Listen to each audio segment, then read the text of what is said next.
Hello student, how are you? Fine. Okay, तो चलिए start करते हैं आज की क्लास। और आज का जो क्लास है वो आपका पीवाईक्यू प्रीवियस ईयर क्वेश्चन से डिस्कशन होगा। तो प्रीवियस ईयर क्वेश्चन, जिससे कि आपको एक आइडिया हो जाएगा कि आपके बोर्ड एग्जाम में किस टाइप के क्वेश्चंस पूछे जाते हैं। ठीक है, अभी तक के जो भी क्वेश्चंस आपके प्रीवियस ईयर में आ चुके हैं उन क्वेश्चंस को डिस्कस करेंगे और समझेंगे कि आपका जो आने वाला बोर्ड एग्जाम है उसमें किस तरीके से क्वेश्चन पूछे जाएंगे और आप उस क्वेश्चंस को कैसे सॉल्व करेंगे। तो फर्स्ट क्वेश्चन जो आपका है ये अनसॉल्व, एंड यहाँ से स्टार्ट करते हैं फर्स्टली केमिस्ट्री। और क्वेश्चन नंबर 1 एमसीक्यू का है। MCQ question, multiple choice question, question number 1। तो क्वेश्चन नंबर 1 यहाँ बोला गया है the IUPAC name of ethyl alcohol. ठीक है, IUPAC name of ethyl alcohol. तो फर्स्टली आपको जब भी किसी का नॉमेनक्लेचर लिखना हो, जब भी किसी कंपाउंड का आयुपैक नॉमेनक्लेचर लिखना हो, तो फर्स्टली आपको एक चीज यहां पर ध्यान देना है कि हमारे पास वर्ड रूट क्या है। वर्ड रूट पे फोकस करना है। कुछ रूल्स है, उस रूल्स को फॉलो करेंगे तो आपको कोई भी नॉमेनक्लेचर लिखने में प्रॉब्लम नहीं होगी। ऑर्गेनिक केमिस्ट्री में वर्ड रूट मीन्स, अगर बोला जाए जैसे मेरे पास कार्बन 1 है तो 1 कार्बन को बेटा क्या बोलते हैं? मेथ। एंड कार्बन अगर 2 है तो कार्बन 3, कार्बन 4,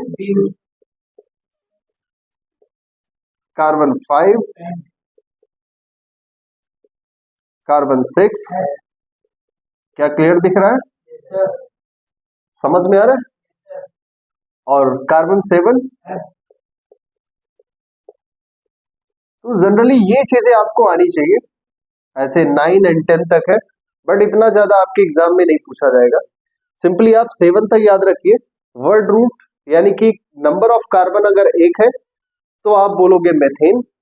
अगर नंबर ऑफ कार्बन यानी इस नंबर 1 कार्बन से आप क्या बना सकते हैं? CH4 methane. क्या बना सकते हैं? मेथेन। एंड इसको क्या बोलेंगे बेटा? एथेन। यानी कि फॉर्मूला क्या हो जाएगा? C2H6। आप याद रखिएगा इसको, इन दोनों के बीच में कितना अंतर आ रहा है? कितने कार्बन और कितने हाइड्रोजन का? 1 कार्बन एंड 2 हाइड्रोजन का डिफरेंस आ रहा है। एंड यही चीज आप आगे पढ़ोगे होमोलोगस सीरीज। देखो, कहने का मतलब ये एमसीक्यू क्वेश्चन है, बट आप एक क्वेश्चन को डिटेल में पढ़ सकते हैं। एंड यहाँ इस कार्बन यानी मेथेन और एथेन के बीच में जो number of carbon and hydrogen का डिफरेंस आ रहा है, एक CH2 यूनिट का डिफरेंस आ रहा है। कितने? एक CH2 यूनिट का डिफरेंस आ रहा है। मींस अगर एक कार्बन और 2 हाइड्रोजन को कंटिन्यूअसली बढ़ाते जाएंगे, ऐड करते जाएंगे, तो हमें नया हाइड्रोकार्बन मिलता जाएगा। जैसे अगर मैं प्रोपेन बनाना चाहूं तो क्या करेंगे बेटा? एक कार्बन बढ़ा देंगे तो 2, यहां पर 2 है, यहां क्या हो जाएगा? 3। और अगर यहां पर 6 हाइड्रोजन है, कितना हो जाएगा बेटा? 8। इसका नाम क्या हो जाएगा? इसका नाम हो जाएगा बेटा प्रोपेन। क्या नाम हो जाएगा? प्रोपेन। याद रखिएगा, ये जो ए यानी एन लगा है ना, ये आपका क्या बताता है? ये बताता है कि कार्बन कार्बन के बीच में क्या है? सिंगल बॉन्ड है। अगर इन होता तो कार्बन कार्बन के बीच में डबल बॉन्ड। एंड अगर आइन होती यानी ट्रिपल बॉन्ड होता तो कार्बन कार्बन के बीच में ट्रिपल बॉन्ड लगने पर क्या होता है? आइन हो जाता है। बोलो क्लियर है? फिलहाल यहां पर हम एल्केन की बात कर रहे हैं, एन की बात कर रहे हैं। Means carbon carbon having single bond. Clear? Next अगर हम बात करें तो एक कार्बन बढ़ा दीजिए, कितना हो जाएगा बेटा? 4। कितने हाइड्रोजन? 2 हाइड्रोजन बढ़ा दीजिए, कितना हो जाएगा? H10। Name butane. Very good, बहुत बढ़िया। क्या हो जाएगा? ब्यूटेन। यहां पर क्या हो जाएगा बेटा? एक कार्बन और बढ़ा दीजिए, अगला C5। कितने हाइड्रोजन? H12 नेम क्या हो जाएगा, क्या नेम होगा बेटा, पेंटेन। ओके बेटा, पेंटेन। अगला क्वेश्चन क्या हो जाएगा बताइए, C6H14, C6H14 नेम क्या हो जाएगा बेटा, हेक्सेन। बहुत बढ़िया, हेक्सेन। ऐसे ही करते रहिए आप लोग, अच्छा नंबर लाएंगे, टॉप करेंगे पक्का, ठीक है ना। तो अगला क्या हो जाएगा, एंड H, बोलो वाइस क्लियर है, सब कुछ सही है। तो क्या नाम नाम क्या हो जाएगा इसका, हेप्टेन। अब बेटा जो हमारा क्वेश्चन है उस क्वेश्चन को देखेंगे, हमारा जो क्वेश्चन है उस क्वेश्चन को देखेंगे। क्वेश्चन क्या है बेटा, बोला गया है IUPAC name of ethyl alcohol, IUPAC name of. अब इसके नाम, ये चूंकि कॉमन नेम है एथाइल, एथ, एथ मींस कितने कार्बन, इसका नाम अब देख लेते हैं। एथ कितने कार्बन बेटा, 2 कार्बन। यहां पर ऑल लगा है, एल्कोहल, एल्कोहल। फंक्शनल ग्रुप क्या होगा, हमने बोला था वर्ड रूट तो आपने समझ लिया, वर्ड रूट आपने समझ लिया, वर्ड रूट मेथेड प्रोब्यूट पेंट, ये चीजें आपने समझ ली। अब आपको समझना होगा कि फंक्शनल ग्रुप, जैसे अगर OH लग गया तो ऑल हो जाएगा, एल्डिहाइड फंक्शनल ग्रुप लग गया तो अल हो जाएगा, अगर कीटोन फंक्शनल ग्रुप लग गया तो ओन हो जाएगा। ये सारी चीजें हमने बता रखी है। क्योंकि यहाँ हम चैप्टर को नहीं पढ़ रहे हैं, हम क्वेश्चन को सॉल्व कर रहे हैं, तो हम ज्यादा डिटेल में नहीं जाएंगे, ठीक है ना। हम लोगों को जो लास्ट हमारे पास जो 1-1.5 महीने बचे हुए हैं, इसमें हम केवल क्या करेंगे, क्वेश्चन प्रैक्टिस करेंगे, ताकि ज्यादा से ज्यादा क्वेश्चन को हम एग्जाम में कर पाए। अब ज्यादा नया पढ़ने की जरूरत नहीं है, बस जितना आपने पढ़ा है उसी को आप रिकॉल करिए, ज्यादा से ज्यादा प्रैक्टिस करिए और आपके अच्छे मार्क्स आएंगे। बोलो क्लियर है। तो फर्स्टली ये चीज समझ में आ गई। अब जो हमारे पास इस क्वेश्चन में अनसॉल्व में गिवन है एथाइल एल्कोहल, अब एथ का मतलब यहाँ पर कितने कार्बन बेटा, 2 कार्बन, और यहाँ पर ऑल दिया गया है, ऑल मींस एल्कोहल। अब एल्कोहल क्या है, फंक्शनल ग्रुप क्या होता है बेटा, OH, क्या होता है, OH फंक्शनल ग्रुप होता है। अब आप यहां पर OH लगा दीजिए, इसका नाम क्या हो जाएगा, चूंकि आयुपैक नेम पूछा है तो कितने कार्बन है, सबसे पहले आप एथेन लिख लीजिए, क्या लिख लीजिए, एथेन, एथेन लिख लिया। उसके बाद एल्कोहल जो OH है इसको OL, ऑल लिखते हैं, क्या लिखते हैं बेटा, ऑल, ठीक है ना।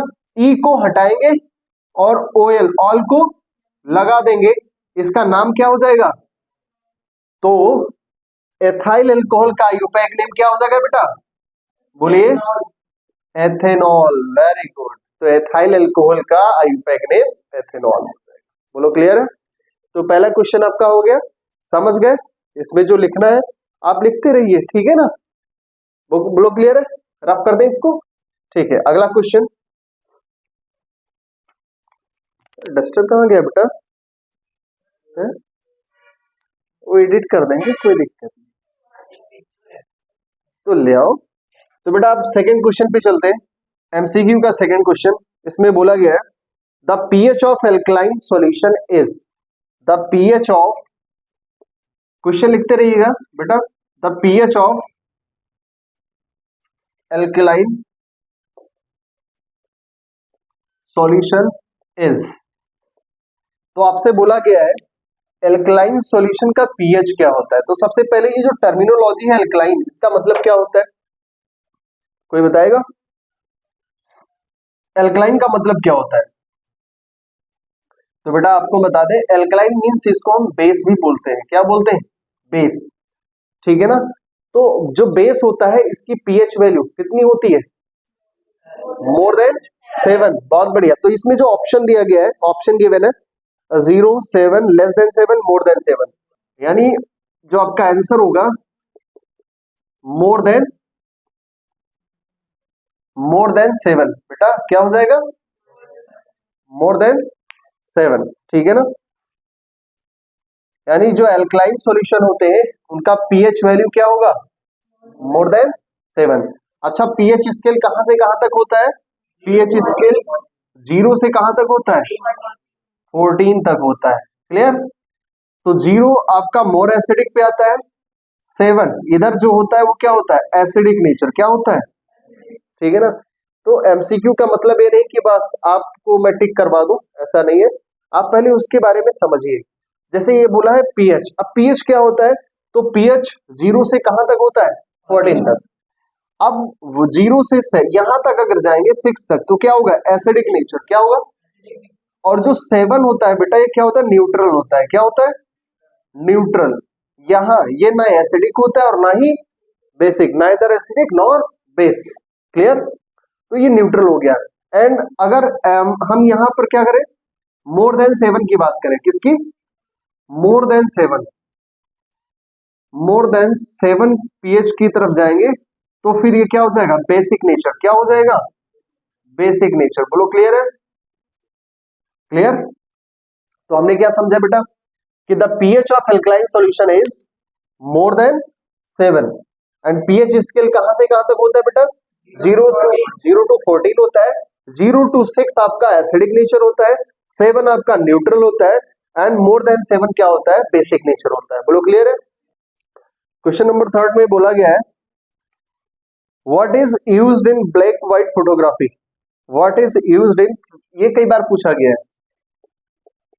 What is used in black white photography, photography, ठीक है ना। तो इसमें क्वेश्चन क्या दिया गया बेटा, what is used in black white photography.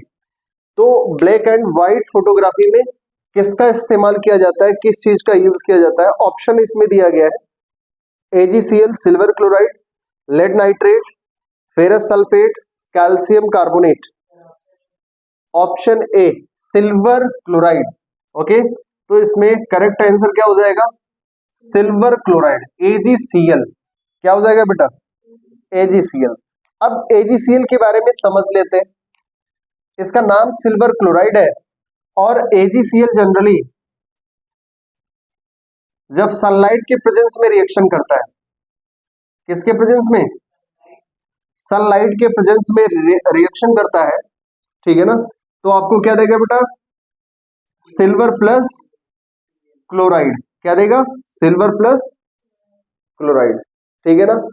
अच्छा सेम रिएक्शन एक और है, ये रिएक्शन कौन सा रिएक्शन है आपको पता है, आपसे एग्जाम में अगर बोल दिया जाए तो एक कौन से टाइप्स का रिएक्शन है, टाइप्स ऑफ रिएक्शन बताइए, फोटोकेमिकल रिएक्शन, क्या है ये, फोटोकेमिकल रिएक्शन, कौन सा रिएक्शन है बेटा, photochemical reaction, this is photochemical reaction, clear. And another things, अगर ये फोटोकेमिकल रिएक्शन है मींस ये सनलाइट के प्रेजेंस में हो रहा है। जैसे अगर कोई रिएक्शन हीट और लाइट के प्रेजेंस में होता है, अगर कोई रिएक्शन हीट और लाइट के प्रेजेंस में होता है देन ऐसे रिएक्शन को हम इंडोथर्मिक रिएक्शन कहते हैं, क्या कहते हैं बेटा, इंडोथर्मिक रिएक्शन। बोलो क्लियर है। तो दो टाइप के रिएक्शन होते हैं, एक्सोथर्मिक, इंडोथर्मिक। एक्सो मींस जो हीट को रिलीज करे, ड्यूरिंग रिएक्शन रिलीज या इवॉल्व ऑफ हीट, तो हीट का रिलीज होना एक्सोथर्मिक रिएक्शन है, बट हीट का एब्जॉर्ब करना, ड्यूरिंग रिएक्शन हीट का एब्जॉर्ब होना क्या है, इंडोथर्मिक रिएक्शन। तो यहां पर हम देख लेंगे टाइप्स ऑफ रिएक्शन में, हमने देखा है फोटोकेमिकल रिएक्शन है एंड ये एक क्या है, एक इसका किस टाइप का एग्जांपल है, इंडोथर्मिक, और क्या है बेटा ये इंडोथर्मिक रिएक्शन। बोलो क्लियर है, इंडोथर्मिक रिएक्शन। अब यहां पर ये भी समझ लेंगे इंडो का मतलब होता क्या है, तो इंडो मीन्स क्या होता है, हमने इससे पहले पढ़ा भी है, इंडो मीन्स क्या होता है, absorb heat, absorb heat during reaction, absorb heat during reaction. Same type का एक और आपके पास रिएक्शन है, जैसे अगर सिल्वर ब्रोमाइड का रिएक्शन करा दिया जाए, किसका, AgBr, सनलाइट के प्रेजेंस में अगर AgBr का रिएक्शन करा दिया जाए तो क्या बनेगा बताइए जरा, AgBr का रिएक्शन करा दिया जाए सनलाइट यानी HNu, सनलाइट के प्रेजेंस में AgBr का रिएक्शन कराया जाए तो सिल्वर प्लस ब्रोमीन यानी कि यहाँ पर Br2, इसको हम बैलेंस कर लेंगे तो ये हो जाएगा 2AgBr, ये ब्रेक होगा 2Ag प्लस Br2 में। क्लियर? तो ये भी एक तरीके का क्या है, फोटोकेमिकल रिएक्शन है। और मजे की बात यह है कि AgBr एंड AgCl ये दोनों के दोनों ब्लैक व्हाइट फोटोग्राफी में यूज होते हैं, ठीक है ना। AgBr एंड AgCl यानी silver chloride and silver bromide both are used in black and white photography, both are used in black and white photography. बोलो क्लियर है? ठीक है, तो ये आपका हो गया कौन सा, कितने हो गए भाई? 3, ये आपका तीसरा है ना। ओके, तो थर्ड MCQ आपका क्लियर हो गया। यहां तक किसी को कोई डाउट? ओके, तो तीन MCQ आपके हो गए। चौथा MCQ, फोर्थ MCQ, इसमें जो बोला गया है इस क्वेश्चन में हम देखेंगे बेटा। बोला गया है an element react with oxygen to give a compound with a high melting point, this compound is also soluble in water. इसको मैं नोट कर दे रहा हूं, क्वेश्चन सारे नोट कर दे रहे हैं, आप लिख लीजिएगा, क्वेश्चन जरूर लिख लीजिएगा।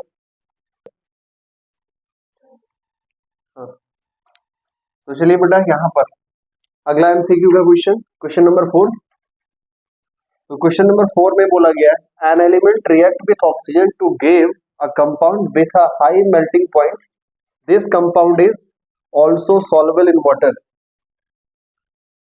ठीक है, तो बेटा ऐसा करो, आ गया आ गया, तुम्हारी हरकतें बैठ नहीं पाते, बैग पीछे रख दो, बैग पीछे रख दो।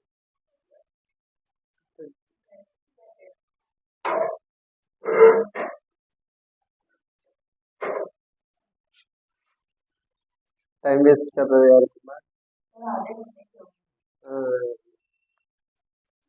बैठो जल्दी, बैग इधर रखो आगे, बस अब हिलना नहीं, ठीक है ना। तो बेटा अगला क्वेश्चन, MCQ का अगला क्वेश्चन, क्वेश्चन नंबर 4, ठीक है ना। क्वेश्चन नंबर 4 में बोला गया है an element react with oxygen to give a compound with a high melting point, this compound is also soluble in water, the element is 2B। तो इसमें जो MCQ जो ऑप्शन है बेटा, ऑप्शन गिवन है इसमें कैल्शियम, कार्बन, सिलिकॉन, आयरन। तो simple यहाँ पर एक चीज है कि ऑक्सीजन के साथ रिएक्शन कौन करेगा? कैल्शियम, ठीक है ना। आंसर आपका क्या हो जाएगा? Calcium is right answer, calcium element is right. और ये कैल्शियम रिएक्शन ऑक्सीजन के साथ करेगा तो क्या बनाएगा? Calcium oxide. क्या बना लेगा? तो कैल्शियम ऑक्साइड बना लेगा अगर ऑक्सीजन के साथ रिएक्शन करेगा। This is calcium oxide. और ये क्या होता है? ये आपका जो कैल्शियम ऑक्साइड है ये किस में सॉल्युबल है? वाटर में। तो सॉल्युबल इन वाटर, क्या बेटा? Soluble in water. तो आपके क्वेश्चन का आंसर मिल गया। क्वेश्चन जो है वो क्या बोला गया? An element react with oxygen to give a compound with a high melting point, this compound is also soluble in water, the element is 2B। तो आपका एलिमेंट क्या होगा? कैल्शियम होगा। और कैल्शियम ऑक्सीजन के साथ रिएक्शन करेगा, कैल्शियम ऑक्साइड बनाएगा, और ये कैल्शियम ऑक्साइड वाटर के साथ क्या होता है? सॉल्युबल होता है। बोलो क्लियर है? तो that is your right answer. तो अब अगले क्वेश्चन पर चलते हैं, नोट कर लिया? क्वेश्चन नंबर 5, MCQ का क्वेश्चन नंबर 5। इसमें बोला गया है, अगला क्वेश्चन बोला गया है बेटा butanone, butanone is a 4 carbon compound, butanone is a 4 carbon compound, 4 carbon compound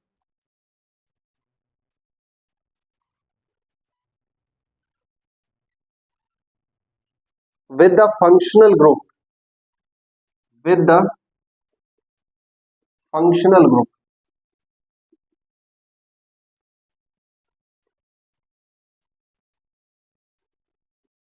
तो बेटा एमसीक्यू का 5वां क्वेश्चन है।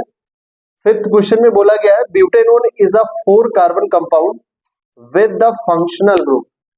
आपसे सिंपल फंक्शनल ग्रुप पूछा गया है। 4 ऑप्शन दिए गए हैं। उन 4 ऑप्शन को मैं अगर बोलूं तो इसमें बोला गया है carboxylic acid, aldehyde, ketone and alcohol. तो आपको सिंपल आंसर मैं बता दे रहा हूं, ketone is right answer.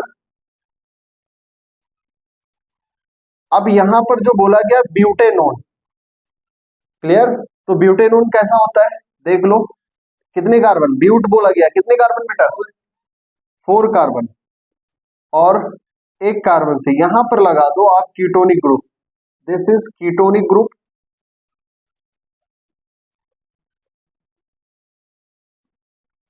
and therefore IUPAC name is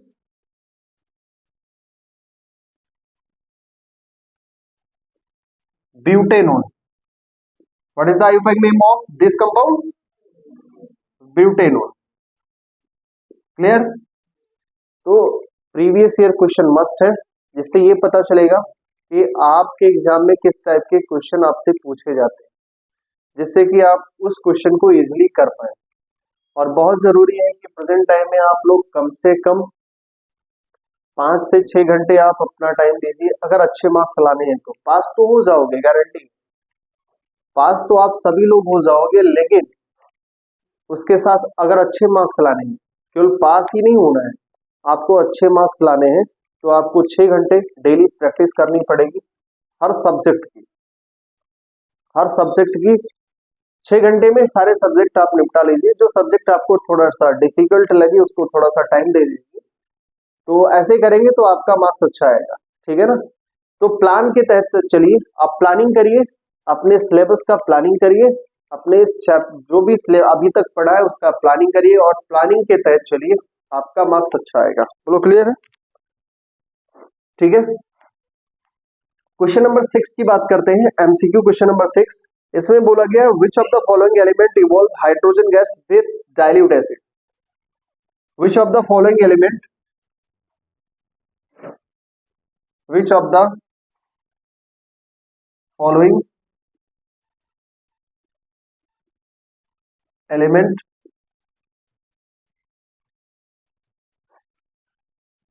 evolve hydrogen gas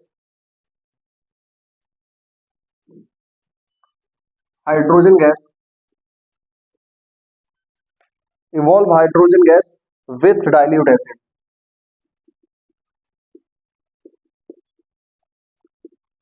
दिख रहा है पूरा? ठीक है। तो बेटा क्वेश्चन नंबर नेक्स्ट है आपके एमसीक्यू का। Question number next, which of the following element evolve hydrogen gas with dilute acid. अब डाइल्यूट एसिड के साथ आपका कौन सा इसमें एलिमेंट, कौन सा गैस देगा? फिर से सुन लीजिए बेटा। क्वेश्चन नंबर 6 में which of the following element evolve hydrogen gas with dilute acid. तो आपके पास जो ऑप्शन दिया गया है chlorine, copper, sulphur and zinc. तो zinc is right answer. Zinc आपका करेक्ट आंसर है। Correct answer is zinc. Clear? अब इसमें ये जो जिंक है इसका रिएक्शन देख लीजिए बेटा। अगर जिंक का रिएक्शन हम डाइल्यूट HCl के साथ करा देंगे, when zinc react with dilute HCl then gives you ZnCl2 hydrogen gas. So आपका correct answer zinc metal. Clear? So question is which of the following element evolve hydrogen gas with dilute acid, and right answer is zinc, because zinc gives you hydrogen gas when react with dilute HCl, when react with dilute hydrochloric acid or dilute HCl। clear? इसको rough करते बेटा। Okay, question number 7 बेटा, MCQ question number 7। And question number 7 में बोला गया है विच of the following element is member of second group, which of the following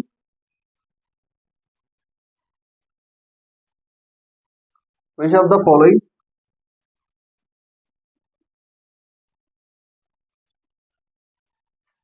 element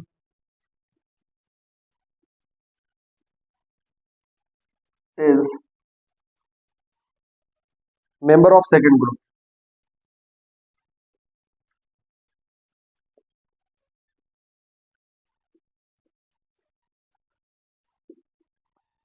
okay, so बेटा अगला क्वेश्चन है आपका question number 7, which of the following element is member of second group. तो second group के member, यानी यहां पर जो बोला गया है मेंबर ऑफ सेकेंड ग्रुप, तो पूरे पीरियोडिक टेबल में टोटल ग्रुप, पूरे पीरियोडिक टेबल में टोटल ग्रुप कितने हैं बेटा? अगर हम इसकी बात करें, थोड़ा सा जनरल ब्रीफ कर ले, पीरियोडिक टेबल में टोटल 18 ग्रुप है। कितने ग्रुप है? 18 ग्रुप, 18 ग्रुप है आपके। और पीरियड कितने? How many period? 7 पीरियड। आपसे क्वेश्चन में पूछा क्या गया है, आपके पास 4 ऑप्शन है और इसमें बोला गया है, आपके क्वेश्चन में बोला गया है कि इसमें से कौन सेकेंड मेंबर का ग्रुप है, इसमें से कौन, which element is member of second group, which element is member of second group। तो आपको सेकेंड ग्रुप का मेंबर बताना है कि 4 ऑप्शन है, 4 ऑप्शन कौन कौन से हैं बेटा? Lithium, magnesium, boron, silicon. Lithium, magnesium, boron और सिलिकॉन। सो आपका क्वेश्चन नंबर 7 क्या बोल रहा है? क्वेश्चन नंबर 7 कहता है विच of the following element is member of second group. तो मेंबर ऑफ सेकेंड ग्रुप पहचानने के लिए क्या करेंगे? सबसे पहले हमें कुछ नॉर्मल जनरल से मेंबर के बारे में पता होना चाहिए, ठीक है ना बेटा? इधर देखिएगा, तो ग्रुप फर्स्ट में कौन आता है? Alkali metal. ग्रुप फर्स्ट में कौन आता है बेटा? ये सारी चीजें आपको पता होनी चाहिए। ग्रुप फर्स्ट में कौन आता है? Alkali metal. और एल्कली मेटल कौन होते हैं?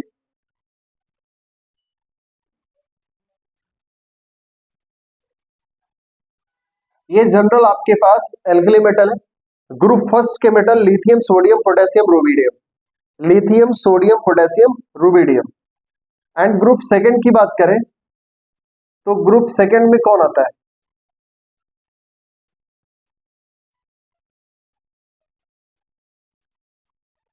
तो बेरिलियम, मैग्नीशियम, कैल्शियम और स्ट्रोंशियम, ये ग्रुप सेकंड के मेंबर है।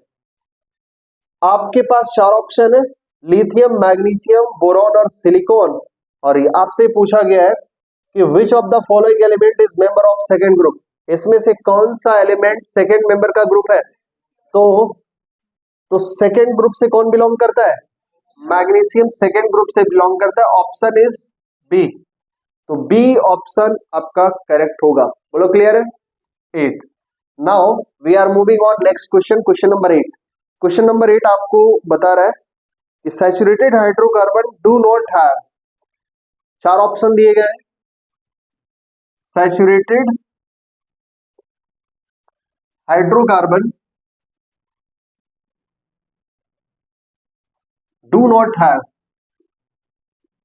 Do not have. Clear?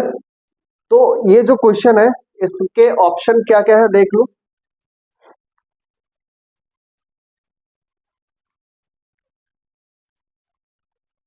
Single bond,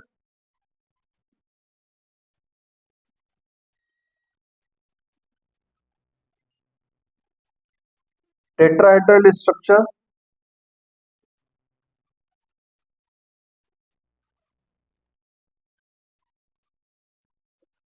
tetrahedral structure, carbon carbon bond, carbon carbon single bond,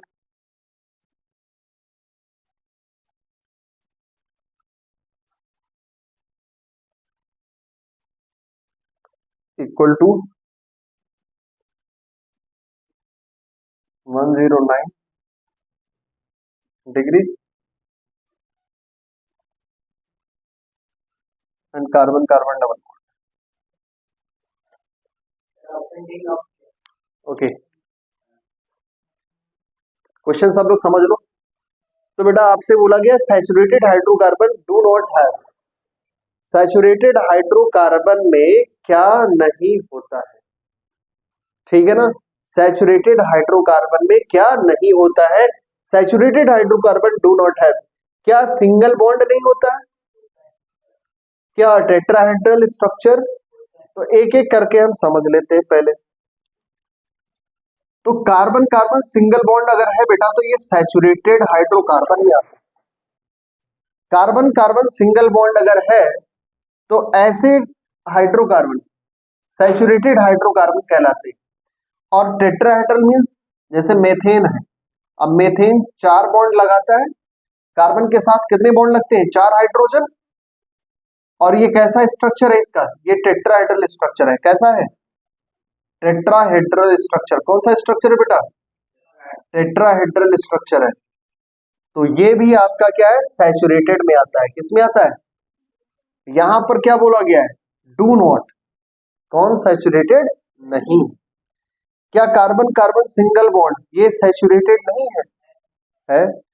क्या carbon carbon double bond, yes, ये सैचुरेटेड नहीं है। तो अब इसका कॉन्सेप्ट आप समझ लीजिएगा बेटा, सैचुरेटेड क्या होता है, अनसैचुरेटेड क्या होता है। Generally hydrocarbon are classified into saturated and unsaturated hydrocarbon. Saturated hydrocarbon having carbon carbon double bond, sorry, saturated hydrocarbon having carbon carbon single bond and unsaturated hydrocarbon having carbon carbon double और triple bond. अगर हम बात करें कि हमारे पास जो carbon carbon single bond है तो ऐसे हाइड्रोकार्बन को हम क्या बोलेंगे बेटा, इसको हम बोलेंगे सैचुरेटेड। क्या बोलेंगे, सैचुरेटेड हाइड्रोकार्बन। बोलो क्लियर है। अगर मेरे पास कार्बन कार्बन डबल बॉन्ड या कार्बन कार्बन ट्रिपल बॉन्ड है तो ये अनसैचुरेटेड हो गया। क्या होगा बेटा, अनसैचुरेटेड हाइड्रोकार्बन। बोलो क्लियर है। तो कॉन्सेप्ट ये चीज आपको समझ में आ गया कि अगर मेरे पास कार्बन कार्बन सिंगल बॉन्ड है तो ऐसे हाइड्रोकार्बन को हम क्या बोलेंगे, saturated hydrocarbon. Carbon carbon single bond are called saturated hydrocarbon and carbon double bond and triple bond are called unsaturated hydrocarbon. ठीक है ना, क्लियर। तो जो यहाँ पर आपका ऑप्शन दिया गया था, इस ऑप्शन में आपको क्या है, डी ऑप्शन सही है। क्लियर। तो जो क्वेश्चन पूछा गया था saturated hydrocarbon do not have, तो सैचुरेटेड हाइड्रोकार्बन क्या नहीं रखता है, कार्बन कार्बन डबल बॉन्ड नहीं रखता है। क्लियर है। तो मेरी बात फिर से मैं रिपीट कर रहा हूं, उसको समझ लीजिए। Hydrocarbon are classified into saturated hydrocarbon and unsaturated hydrocarbon.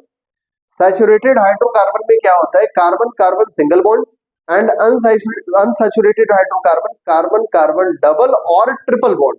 Clear. जैसे हमारे पास एल्केन है, ये आपका क्या है, सैचुरेटेड हाइड्रोकार्बन, और आपके पास जैसे एल्कीन है या एल्काइन है, ये आपका क्या है, अनसैचुरेटेड हाइड्रोकार्बन है। बोलो क्लियर है। चलिए अगला क्वेश्चन मूव करते हैं, क्वेश्चन नंबर 9। इसको क्वेश्चन नंबर 9, क्वेश्चन नंबर 9 क्या कहता है, इसको भी देख लो। क्वेश्चन नंबर 9 में है बेटा, Which one of the following types of medicine is used for treating indigestion? Indigestion में यानी अगर मान लीजिए आपने खाना खा लिया ज्यादा, ऐसे में आपके स्टमक में HCl ज्यादा रिलीज हो रहा है तो आपको खट्टी डकार आएगी, और इस खट्टी डकार को दूर करने के लिए हम कौन सी मेडिसिन लेते हैं, एंटासिड। क्लियर। सो एंटासिड हम लेते हैं जब हमें इंडाइजेशन होता है। तो ये सिंपल था, इसमें लिखवाने की जरूरत नहीं है, आपको याद होना चाहिए। जब भी इंडाइजेशन होगा तो इंडाइजेशन में आपको कौन सी मेडिसिन की जरूरत होती है, एंटासिड। बोलो क्लियर है। बिकॉज हमारे स्टमक में क्या होता है, HCl, और HCl जब बेस के साथ रिएक्शन करता है तो क्या होता है बेटा, वो न्यूट्रल कर देता है और हमारा जो इंडाइजेशन प्रॉब्लम होता है ना वो ठीक हो जाता है। बोलो clear. Now move on next question, question number 10। Question number 10 में क्या बोला गया बेटा, the process in which silver become black and copper, the process, okay, now move on, next question number 10. The process in which silver become black and copper become green is called. यानी अगर silver की बात की जाए तो silver black हो जाता है एंड कॉपर ग्रीन हो जाता है जब कौन सा प्रोसेस होता है? कोरोजन. तो कोरोजन से सिल्वर ब्लैक एंड कॉपर क्या होता है? ग्रीन हो जाता है. तो याद रखिएगा ऑप्शन जो इसमें दिया गया था उसके अकॉर्डिंग आपका इसमें क्या होगा? Corrosion is right answer. बोलो क्लियर?